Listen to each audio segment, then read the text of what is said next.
Well, do you ever wish you had entered the property market earlier? Well, for one 8-year-old,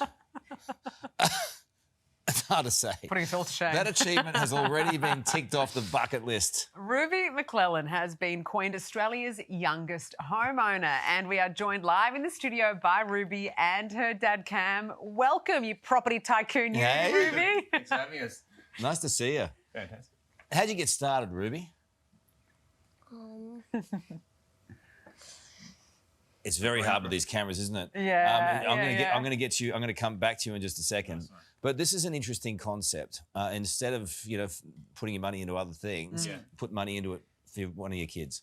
Yeah, so Felicity and I, we get the kids to do their chores, so time spent for money earned. But we realise that in 10 years' time, when our kids are needing to buy property, the deposit's going to be astronomical. Yeah. So, which would be funded by Bank of Mum and Dad. So we thought, well, smarter, we've got 4 kids, so smarter to buy one property now.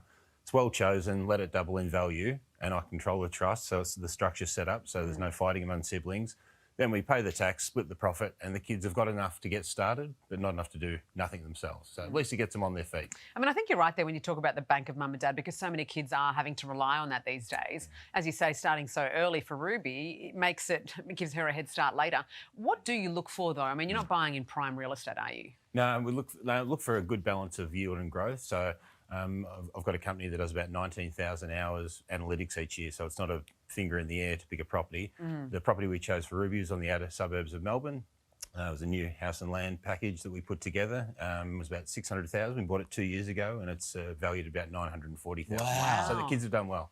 Okay, well, that's in a way, Amazing. it's teaching them great lessons early. But when do you have that conversation, and how much do you need to get started for a child? Because there are so many other expenses with schooling, outside of school stuff. Yeah, it's astronomical.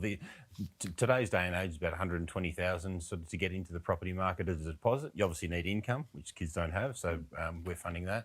But to get started in another 10 years' time, to comprehend $200,000 for a young 20-year-old to put together is just, it's getting out of reach.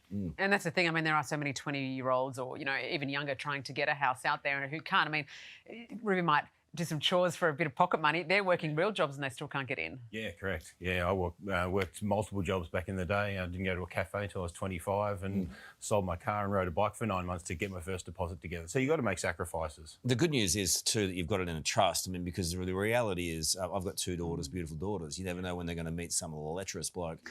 And then you lose that investment after putting so many years into a daughter. You know what I'm saying? Very true, very true. Let them choose wisely. They will have Up in faith. the trust. So how does it feel to own your own property?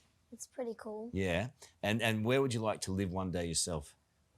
Probably somewhere around Melbourne. Yeah. Yeah. Well, beautiful. You're on the outside now. By the time you get to 18, 19, you might very well be at the beach somewhere. One of those awful cold beaches. Oh, stop it. Terrible. Stop it. Beautiful beaches. Bayside Melbourne would be nice, wouldn't it, Ruby? Good on you guys. Thank you so much. And this book, too, if you want to get out there and read all about it, just hold that up for us, my friend. There it is, my 4-year-old, The Property Investor. So that's well worth a read for any parent out there. Happy to give viewers today a free copy of it to keep them safe, and opencorp.com.au, and they can grab a free copy. Good on you, champion. Excellent Thank you. advice. Thanks, Breaking. Cam.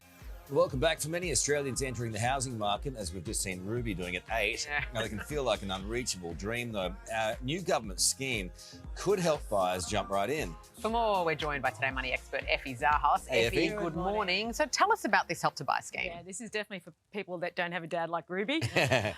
So look, this actually came out in May 2022. We spoke about this back then, the pros and cons. It's made headlines again now because it's finally, hopefully, going to happen this year. The states have agreed to progress legislation so it can run nationally. Essentially, it's a situation where the government buys a place with a home buyer. All you need to put in is a minimum of 2%. The government share can be as high as 40% equity. They own it. They have that up to their 40%.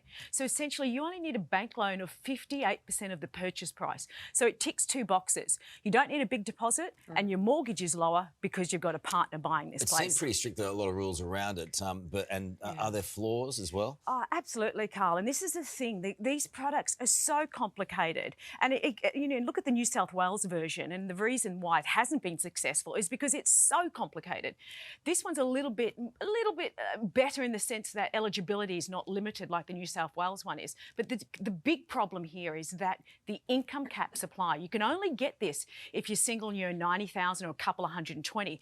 If you get a pay rise and that increases, so it's got to stay at for 2 consecutive years like that. But let's say you get your application, then your partner gets a job or they get a pay rise, your combined income goes over 120, you may have to pay that loan back. The other problem is that if you put it in a pool, you renovate it, you've added some value to it, the property goes up, how are you going to split that with the government? You'll put all the money in, where's the share there? So these little finer details, I suspect, will cause some problems. You can't get these loans through a broker as well too, so it's going to be a little bit harder. There are definitely some flaws there. All right, well, what about other options then? Okay, so other options would be, we know the home guarantee scheme is a little bit more flexible because if your income goes over the thresholds, they're not going to ask you to repay it. So that's from the government as well.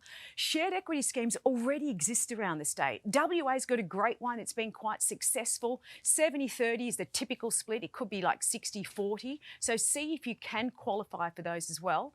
Lay-by home loans, 2% deposit home loans, you name it, they're out there. They're private ones. Watch the conditions on those. Yeah, they could get you.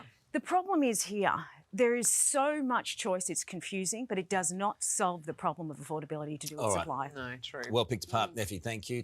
Hey there, Today fans. Sarah and...